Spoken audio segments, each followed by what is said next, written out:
जय श्री राम दोस्तों, मैं टिकमचंद चौधरी आप सभी का स्वागत करता हूं हिस्ट्री के अपने यूट्यूब चैनल पीटी हिस्ट्री वाला पर। अपन पढ़ रहे थे राजस्थान में प्रागैतिहासिक शैल चित्र व गुफाएं। जब अपन ने स्टार्ट किया इस टॉपिक को तो अपन ने देखा कि जो भारत में जो गुफा चित्रकारी है वो अपन को कब से दिखाई देती है, तो उच्च पुरापाषाण काल से अपन को गुफा चित्रकारी के प्रमाण व शैल आश्रय के प्रमाण नजर आते हैं। क्योंकि देखो, आज जो प्रागैतिहासिक मनुष्य था उसने अपना निवास स्थान के लिए उन्होंने क्या किया, नदियों, कंदराओं और गुफाओं में क्या किया, अपना निवास स्थान बनाया। और जहां पर उन्होंने अपना निवास स्थान बनाया तो उसी टाइम उच्च पुरापाषाण काल से उन्होंने क्या कर दिया, गुफा पेंटिंग्स बनाने प्रारंभ कर दी। वैसे अपन देखते हैं तो भारत में देखा जाता है कि गुफा पेंटिंग्स में सबसे ज्यादा प्रमाण किस टाइम पीरियड से संबंधित है, तो वह है मध्य पाषाण काल से संबंधित है। क्योंकि गुफा पेंटिंग के बड़े स्तर पर प्रमाण मध्य पाषाण काल से ही अपन को मिलने दिखाई देते हैं। चूंकि इनकी शुरुआत तो कहां से है, उच्च पुरापाषाण काल से है। राजस्थान में अपन देखते हैं तो राजस्थान में भी गुफा पेंटिंग्स के कुछ ही प्रमाण इस प्रकार से नजर आते हैं।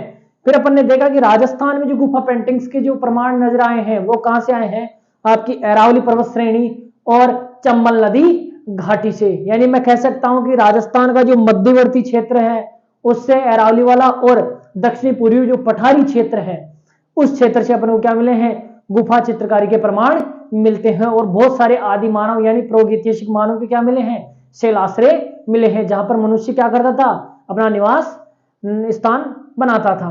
अब देखिए, अपन देखते हैं कि चूंकि अपन ने ये पढ़ लिया था कि सबसे पहले गुफा पेंटिंग्स के प्रमाण किस विद्वान ने खोजे, तो एशियल कार्डलाइन ने क्या किए, इस प्रकार के प्रमाण खोजे। और वो भी कहां पे, वो आपके विंध्याचल पर्वत श्रेणी में आपके सोहारी घाट से क्या खोज निकाले, इस प्रकार के प्रमाण खोज निकाले। और जो सोहारी घाट है वो आपका कैमूर पहाड़ियों में उत्तर प्रदेश में स्थित है। इसके साथ में उन्होंने बाद में देखा कि एशियल कार्डलाइल का साथ किसने दिया, जॉर्ज कॉकबर्न ने साथ देकर क्या किया, भारत में मध्य पाषाण कालीन शैल चित्रकलाओं के प्रमाण मध्य भाग से बहुत बड़े स्तर पर खोज निकाले। अब पढ़ते अपन राजस्थान में अपन को इस प्रकार के प्रमाण कहां से नजर आते हैं। काफी इंपॉर्टेंट पॉइंट है, अक्सर यहां से बार बार क्वेश्चन आए हैं तो अपन इसको ध्यान से पढ़ेंगे। तो एक बार देखिए, राजस्थान में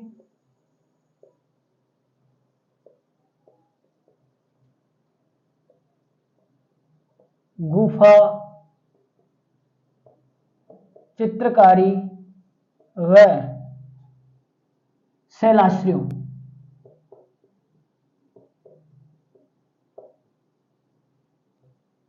के प्रमाण कहां से मिलते हैं। तो देखिए, राजस्थान में बड़े बड़े अपन को मोटे मोटे दो स्थल ध्यान रखने हैं। एक तो आपकी चंबल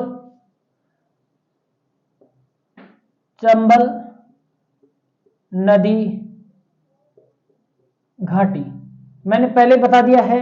जो आपका दक्षिणी पूर्वी राजस्थान का इलाका है वहां से भी बड़े स्तर पर क्या मिले हैं अपन को, शैलाश्रय और गुफा पेंटिंग्स मिली है। इसके अलावा आपका अरावली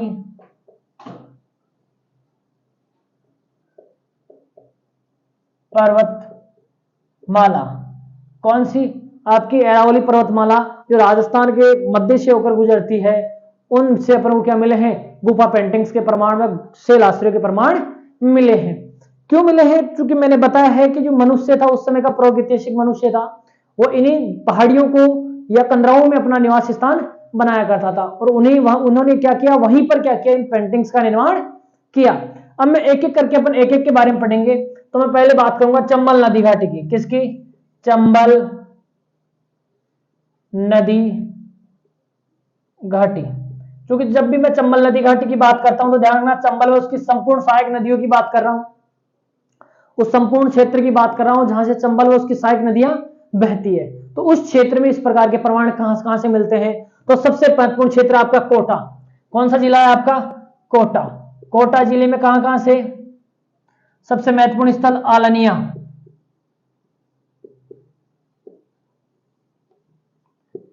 तिपटिया, भानपुरा,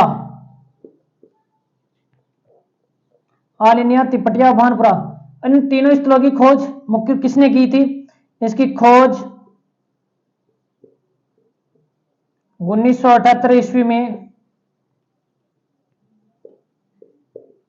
किसने की?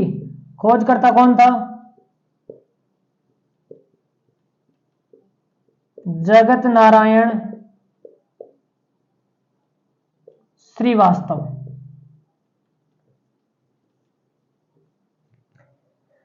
आपके कोटा क्षेत्र में इन 3 प्रमुख स्थलों से शैल आश्रय किसने व शैल चित्र किसने खोजे? 1978 में खोजे जगत नारायण श्रीवास्तव। मैंने खोज निकाले कहां से? कोटा से। कोटा से और भी स्थल मिले हैं जैसे दर्रा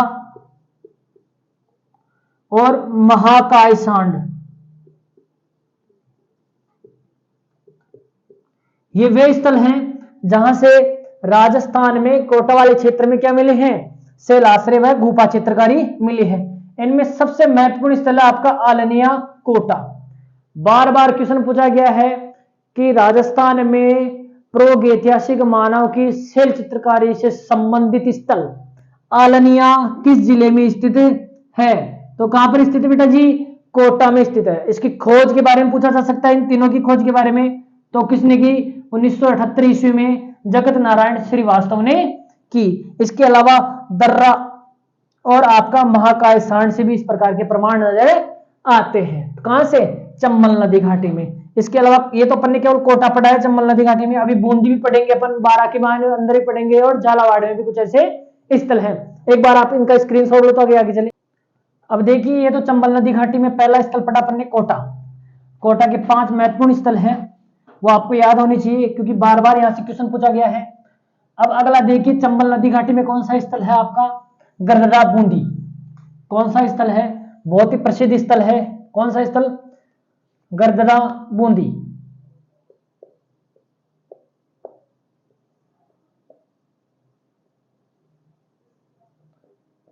गरदरा बूंदी क्यों प्रसिद्ध है?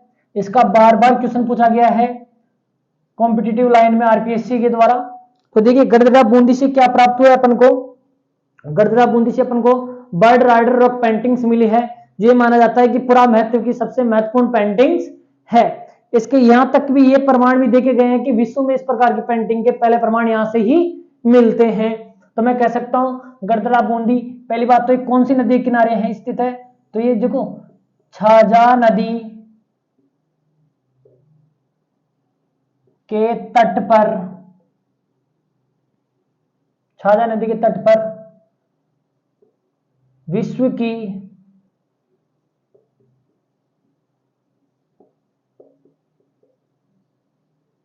प्राचीन व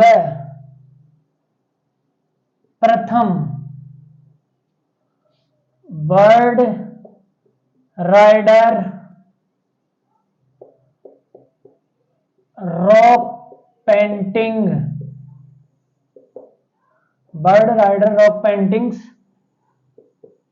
मिली है, जो पूरा महत्व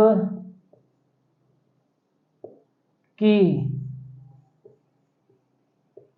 महत्वपूर्ण पेंटिंग है।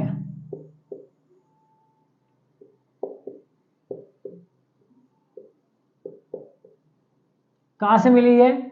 गरदरा बूंदी से क्या मिली है? छाजा नदी के तट से विश्व की प्राचीन और प्रथम बर्ड राइडर रॉक पेंटिंग्स मिली है। यह क्वेश्चन पूछा जा सकता है आपसे कि बर्ड राइडर रॉक पेंटिंग्स अपन को कहां से मिली है? तो गरदरा बूंदी में। कहां से मिली है? गरदरा बूंदी। यह भी पूछा जा सकता है गरदरा बूंदी किस नदी के किनारे है? तो बेटा छाजा नदी के किनारे स्थित है। कौन सी नदी के किनारे स्थित है? छाजा नदी के किनारे स्थित है। बूंदी में देखो, अब बूंदी के एक महत्वपूर्ण पुरातत्ववेत्ता व इतिहासकार ओम प्रकाश शर्मा ने क्या किया है? बूंदी से लेकर भीलवाड़ा तक के क्षेत्र में 35 किलोमीटर लंबी शैल आश्रयों की एक लंबी कतार ढूंढी है।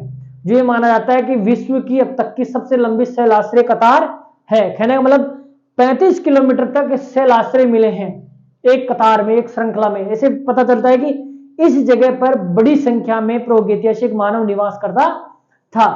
तो देखना, तो बूंदी के पुरातत्ववेत्ता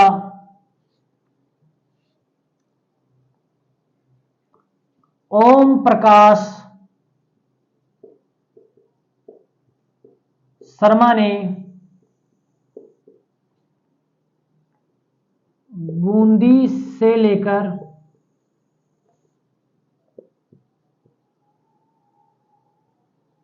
भीलवाड़ा तक 35 किलोमीटर लंबी शैलाश्रय श्रृंखला खोजी, जो विश्व की सबसे लंबी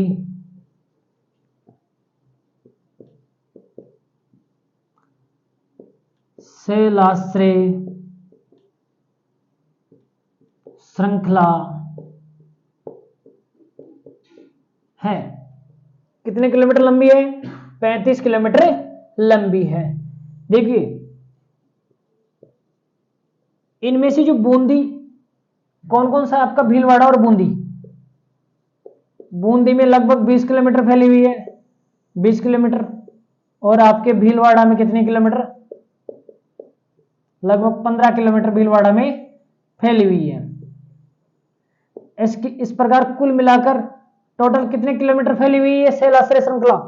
35 किलोमीटर तक फैली हुई है। और कौन कौन सी नदियों के किनारे फैली हुई है?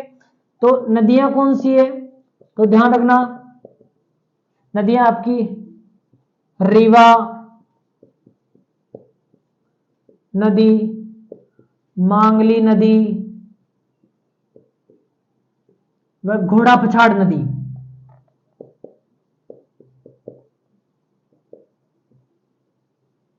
घोड़ा पछाड़ नदी, इन 3 नदियों के किनारे क्या फैली हुई है? ये शैलाश्रय श्रृंखला फैली हुई है। कौन सी? बूंदी से लेकर भीलवाड़ा तक की जो शैलाश्रय श्रृंखला मिली है, किसको मिली है? ओम प्रकाश शर्मा द्वारा खोजी गई है। कहां से? बूंदी से लेकर भीलवाड़ा तक। तो आपको यह भी क्वेश्चन पूछा जा सकता है, बूंदी से लेकर भीलवाड़ा तक के शैलाश्रयों की 35 किलोमीटर लंबी श्रृंखला किस विद्वान ने खोजी? तो आपके ओम प्रकाश शर्मा ने खोजी। महत्वपूर्ण पॉइंट यही है, यहां से क्वेश्चन बन सकता है। और कितने किलोमीटर लंबी है? ये 35 किलोमीटर लंबी है। ठीक है। कौन कौन सी नदियों के किनारे स्थित है? रीवा, मांगली और घोड़ा पछाड़ नदियों के किनारे स्थित है। तो ये थी आपका गढ़ड़ा बूंदी, उतार सकते हो आप। यस, तो ये पढ़ी अपन ने गढ़ड़ा बूंदी की पेंटिंग्स जो छाया नदी की तट पर मिली है, जो विश्व की प्राचीन बर्ड राइडर रॉक पेंटिंग है। इसके बाद में अपन ने पढ़ा कि ओम प्रकाश शर्मा जो कि बूंदी के पुरातत्ववेत्ता है, उन्होंने क्या किया? बूंदी से लेकर भीलवाड़ा तक 35 किलोमीटर लंबी शैलाश्रय व शैल चित्र श्रृंखला खोजी, जो विश्व की सबसे लंबी शैल चित्र श्रृंखला है। जब भी मैं शैलाश्रय की बात करता हूं तो ये ध्यान रखना, जब शैलाश्रय की बात कर रहा हूं तो शैल चित्र भी यहां पर से मिले हैं, बड़ी मात्रा में मिले हैं। ठीक है, इसलिए ये वाला क्षेत्र बड़ा ही महत्वपूर्ण है। ये था बूंदी का क्षेत्र। अब पढ़ेंगे अपन अन्य कौन से क्षेत्र है जहां से अपन को इस प्रकार की पेंटिंग्स मिली है। तो अपन पढ़ते हैं, अगला है गागरोन, झालावाड़,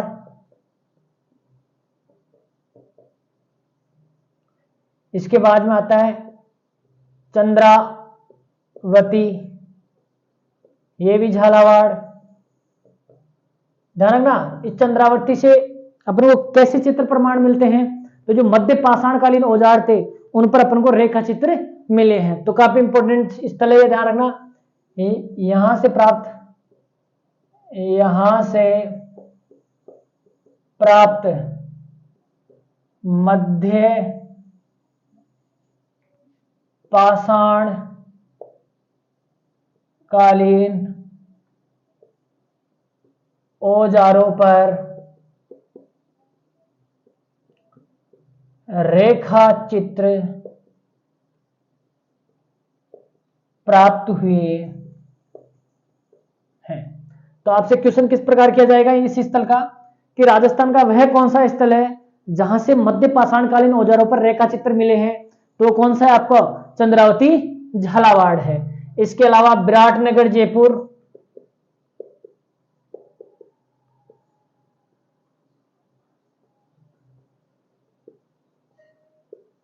हरसौरा, अलवर,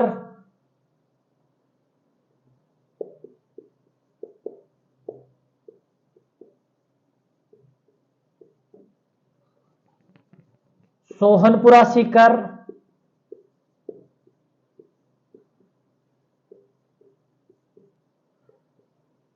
बारा, एक है आपका बांका गांव, इस बांका गांव ये भीलवाड़ा में पड़ता है, ध्यान रखना। यहां से सबसे पहले क्या मिला है आपको, यहां से सर्वप्रथम अलंकृत गुफा मिली है। राजस्थान की पहली अलंकृत गुफा कहां से मिली है, तो आपके बांका गांव भीलवाड़ा से मिली। इसके अलावा आपका रावतबाटा, कहा, चित्तौड़गढ़।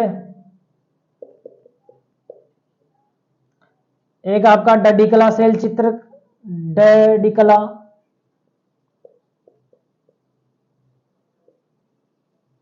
कहां से मिला ये, अलवर।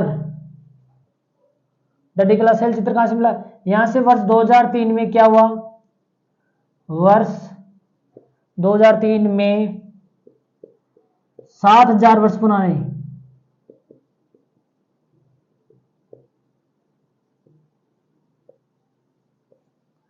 शैल चित्र मिले।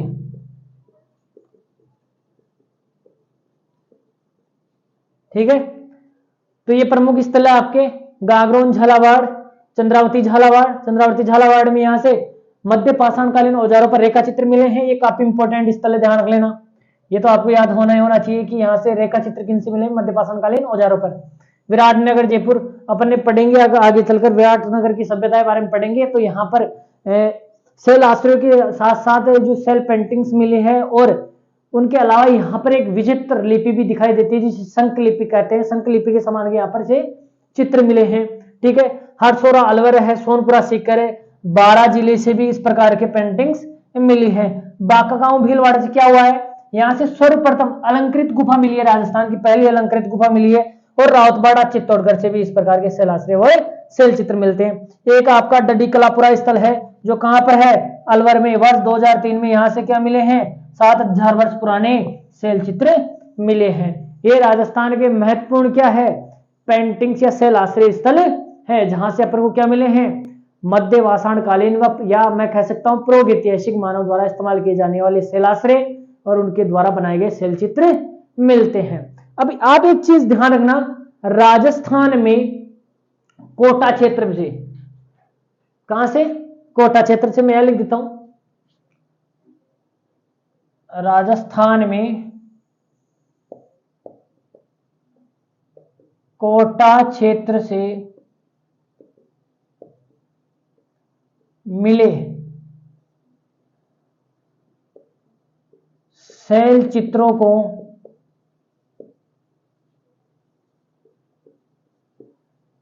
यहाँ के स्थानीय लोग, यानी स्त्री पुरुष जो स्थानीय लोग हैं, स्थानीय लोग सीताजी के मांडने, किसके मांडने, सीताजी के मांडने कहकर पुकारते हैं। यानी कोटा वाले क्षेत्र में जो शैल चित्र मिले हैं, उन शैल चित्रों को लोग क्या करते हैं, सीता जी के मांडनों के नाम से पुकारते हैं, क्योंकि उन्होंने देखा कि कुछ महिलाएं, कुछ पुरुष, इस प्रकार के कुछ चित्र बने हुए हैं। तो जब भगवान श्री राम और सीता जी वनवास किए तो उन्होंने भी कुछ इस प्रकार के दृश्य देखे होंगे रामायण में। तो उन्होंने क्या किया है, इन शैल चित्रों को क्या किया है, सीता जी के मांडनों के नाम से पुकारते हैं। ये क्वेश्चन आपसे बार बार पूछा जा सकता है कि सीता जी के मांडने किन शैल चित्रों से, कहां से प्राप्त शैल चित्रों को सीता जी के मांडने स्थानीय लोग कहते हैं। तो कौन से, कहां से कहते हैं, तो आपके कोटा वाले क्षेत्र से प्राप्त शैल चित्रों को क्या कहते हैं, सीता जी के मांडने कहते हैं। ठीक है, इस प्रकार ये आपके जो राजस्थान के प्रमुख स्थल है वो क्या है, राजस्थान के प्रमुख शैल चित्र स्थल है। डडीकला आपका अलवर, रावतबाटा चित्तौड़गढ़, बांका भीलवाड़ा, बारा, सोनपुरा सीकर, हरसोरा अलवर, विराटनगर जयपुर, चंद्रावती झालावाड़, ये आप जरूर याद रखिएगा, चंद्रावती झालावाड़। आप स्क्रीनशॉट ले सकते हो। यस, ये तो दे राजस्थान के प्रमुख पाषाणकालीन शैल आश्रय व शैल चित्रकला के प्रमुख स्थल। अब अपन चलते हैं राजस्थान के अगले टॉपिक में, और वो है अपनी ताम्र पाषाणिक सभ्यताएं। किसकी बात करेंगे अपन? अब ताम्र पाषाणिक चैल्कोलिथिक सभ्यताओं की चर्चा करेंगे अपन। अब सभी को पता है राजस्थान में वैसे मध्य पाषाण काल से संबंधित स्थल तो मिले हैं, लेकिन नव पाषाण काल से संबंधित कोई भी स्थल नहीं मिले हैं, क्योंकि उनको प्रमाण ऐसे प्रकार प्रमाण मिल सकते हैं अपवाद स्वरूप, लेकिन उनको क्या नहीं दी गई है? मान्यता नहीं दी गई है। राजस्थान में मध्य पाषाण काल के बाद में सीधे क्या किसके प्रमाण नजर आते हैं अपन को? वो प्रमाण आते हैं अपन को किसके? ताम्र पाषाणिक सभ्यताओं के प्रमाण नजर आते हैं। इससे पहले अपन ने बांगोर के बारे में पढ़ा था। बांगोर भीलवाड़ा में अपन ने देखा जो प्रथम कालखंड है, उस प्रथम कालखंड से अपन को क्या नजर आता है? अपन को मध्य पाषाणकालीन औजार नजर आते हैं। और उसके तुरंत बाद में जो द्वितीय कालखंड था, उससे अपन को किसके प्रमाण नजर आए? तो वो थे आपके ताम्र पाषाणिक सभ्यताओं के प्रमाण नजर आए। तो मैं ये कह सकता हूं कि पाषाण काल की समाप्ति के बाद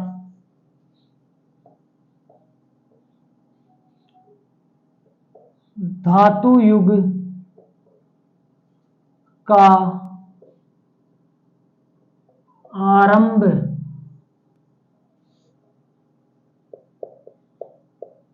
होता है। पहला पॉइंट क्या है कि पाषाण युग की समाप्ति के बाद किस युग का कौन सा युग प्रारंभ होता है? तो आपका धातु युग प्रारंभ होता है। अब आपको पता होना चाहिए कि मनुष्य ने सबसे पहले कौन सी धातु का इस्तेमाल किया। तो ध्यान रखना, मनुष्य ने सबसे पहले ताम्र धातु का इस्तेमाल किया। उसके बाद मनुष्य ने क्या किया? मिश्रित धातु कांस्य का इस्तेमाल किया। फिर मनुष्य ने आपके लोहे की धातु का इस्तेमाल किया। इसी आधार पर इन सभ्यताओं को अपन क्या कहते हैं?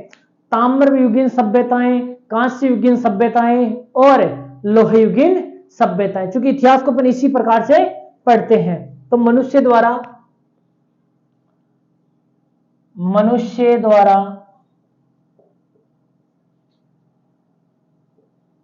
प्रयोग में लाई गई प्रथम धातु तांबा थी। यानी मनुष्य को सबसे पहले किस धातु का ज्ञान हुआ? वो था ताम्र धातु का ज्ञान हुआ। उसके बाद में ताम्र धातु के बाद में कौन सी धातु? इसके बाद मनुष्य ने मिश्रित धातु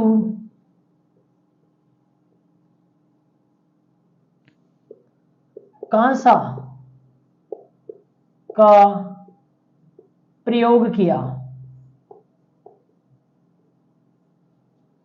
और अंत में मनुष्य ने लोह धातु का प्रयोग किया। यानी मैं कह सकता हूं मनुष्य ने सबसे पहले तांबा, उसके बाद में कांसा और उसके बाद में लोह धातु का प्रयोग किया। यानी अभी तो देखिए बहुत सारी धातुएं हैं अपने, लेकिन मनुष्य ने अपने जीवन उसके निर्वाह के लिए और अपने औजारों के लिए जिन धातुओं का बड़े स्तर पर उपयोग किया, वो धातुएं कौन कौन सी थी? सबसे पहले तांबा, उसके बाद में कांसा और वर्तमान में लोहा धातु का बड़े स्तर पर अपन क्या करते हैं? उपयोग करते हैं। धातुएं भी और भी उपयोग में करते हैं, लेकिन सबसे ज्यादा अपने जीवन में किस धातु का उपयोग आता है? वो है आपका लोहा धातु। इस कारण इतिहासकारों ने इतिहास को किस प्रकार डिवाइड किया है? तो तांबे से संबंधित जो सभ्यताएं मिली उनको क्या कह दिया अपन ने? ताम्र सभ्यताएं। लेकिन देखिए इन ताम्र सभ्यताओं के साथ साथ कुछ स्थलों पर ऐसा हुआ है कि इनके साथ मध्य पाषाणकालीन औजार भी नजर आते हैं। इस कारण इन सभ्यताओं को अपन ताम्र पाषाणिक सभ्यताएं कहते हैं। तो मैं कह सकता हूं सबसे पहले जो तांबा आया, किस धातु का इस्तेमाल? तांबा। तांबा आए बाद में किसका? कांसा। एक क्रम भी पूछा जा सकता है। और लोहा। सबसे पहले तो मनुष्य ने पाषाण का इस्तेमाल किया, पाषाण के बाद खत्म काल के बाद में, खत्म होने के बाद में ताम्र यानी धातु युग प्रारंभ हुआ। कौन सा युग प्रारंभ हुआ? धातु युग प्रारंभ हुआ। इस धातु युग में सबसे पहले कौन सी धातु इस्तेमाल की गई? तांबा, फिर कांसा, फिर लोहा। इसी आधार पर इन सभ्यताओं को क्या कहा गया? ताम्र सभ्यताएं। इसको क्या कहा गया? कांस्य सभ्यता।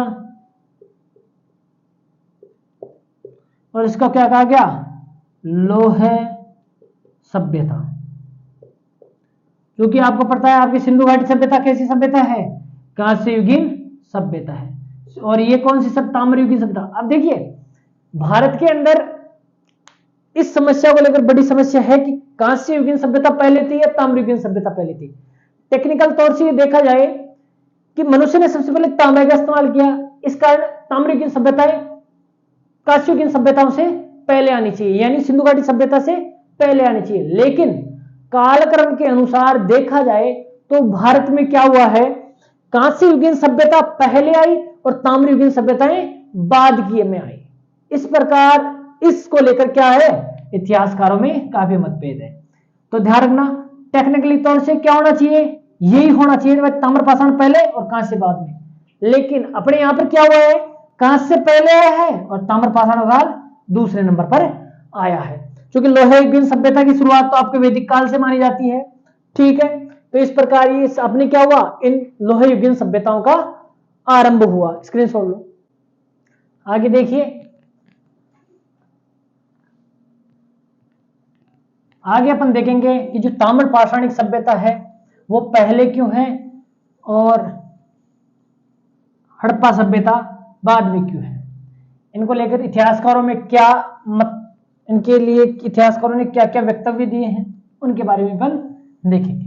देखिए टेक्निकली तौर से मैंने बताया कि भारत में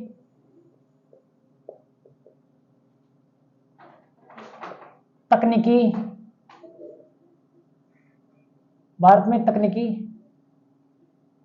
तौर पर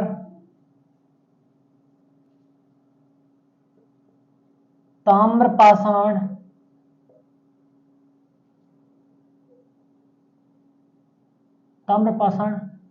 हड़प्पा की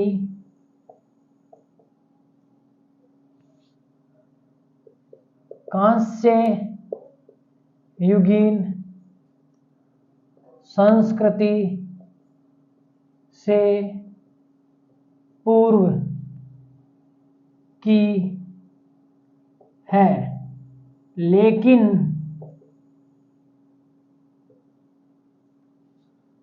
भारत में कालानुक्रम की दृष्टि से हड़प्पा की कांस्य युगीन संस्कृति पहले आती है तथा अधिकांश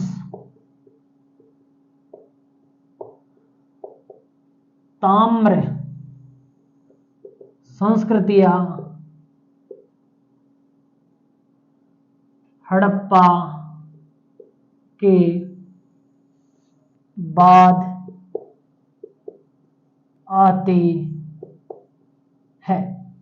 यानी टेक्निकली तौर से देखा जाए तो ताम्र युगीन सभ्यताएं हड़प्पा की कांस्य युगीन सभ्यताओं से पहले की होनी चाहिए, लेकिन कालक्रम से अपन ने कार्बन डेटिंग से देखा, कालक्रम अनुसार देखा, कार्बन डेटिंग के अकॉर्डिंग देखा तो पता चला कि हड़प्पा की कांस्य युगीन सभ्यता पहले रही और अपनी अधिकांश ताम्र पाषाणिक स्थल कब रहे? बाद में रहे। इसलिए इनको लेकर इतिहास का आपसे क्वेश्चन दो प्रकार से किए जा सकते हैं। वो क्वेश्चन कैसे कैसे? अगर आपसे पूछा है तकनीकी दृष्टि से पूछा जाए, तकनीकी दृष्टि से अगर पूछा जाए तो आप क्या लिखोगे? तकनीकी दृष्टि से क्या है? ताम्र पाषाण काल पहले आएगा, ताम्र पाषाण बोल दो या ताम्र संस्कृति बोल दो,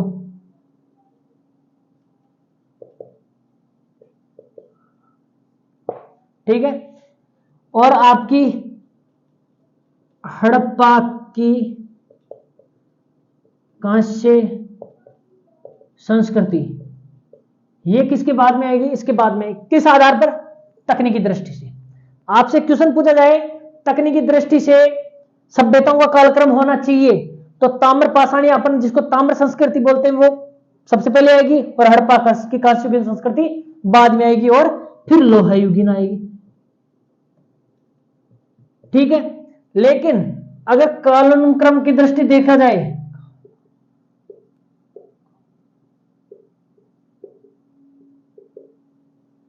टाइम पीरियड कार्बन डेटिंग विधि के आधार पर देखा जाए तो क्या हुआ है?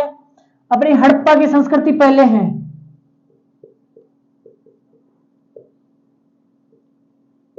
संस्कृति, और आपकी ताम्र पाषाण या ताम्र संस्कृति वो बाद की है, फिर इसके बाद में लोहे। इसलिए आप ध्यान रखना क्वेश्चन करने का तरीका क्या होगा इतिहास के आपके एग्जामिनर का, तो आप दोनों चीजों को ध्यान रखना।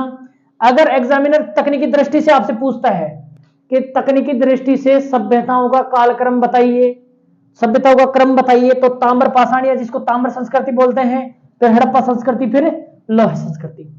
अगर कालानुक्रम की दृष्टि से बात करें तो पहले हड़प्पा की कांस्ययुगीन संस्कृति, ताम्र, फिर बाद में ताम्र पाषाण या ताम्र संस्कृति, फिर लोह संस्कृति। ये डिफरेंट आपको पता होना चाहिए अगर आप इतिहास पढ़ रहे हो। अगर ये पता नहीं है तो इसका मतलब आप इतिहास बहुत ही बेढंग तरीके से पढ़ रहे हो, क्योंकि इतिहास में ये चीजें बहुत जरूरी है कि तकनीकी दृष्टि से क्या होना चाहिए और कालानुक्रम या कार्बन डेटिंग से क्या होना चाहिए। अक्सर क्या करते हैं, इनको सीधा ही बता दिया जाता है कि हाँ ये हड़प्पा, ये बाद में ये आ जाएगी, लेकिन इतिहासकारों का क्या मत है वो ध्यान दीजिए आप। ठीक है। बाकी अपन जो ताम्र पाषाणिक संस्कृति है अगला टॉपिक है, वो अपन अगली क्लास में देखेंगे। जय श्री राम, खम्मा गणी।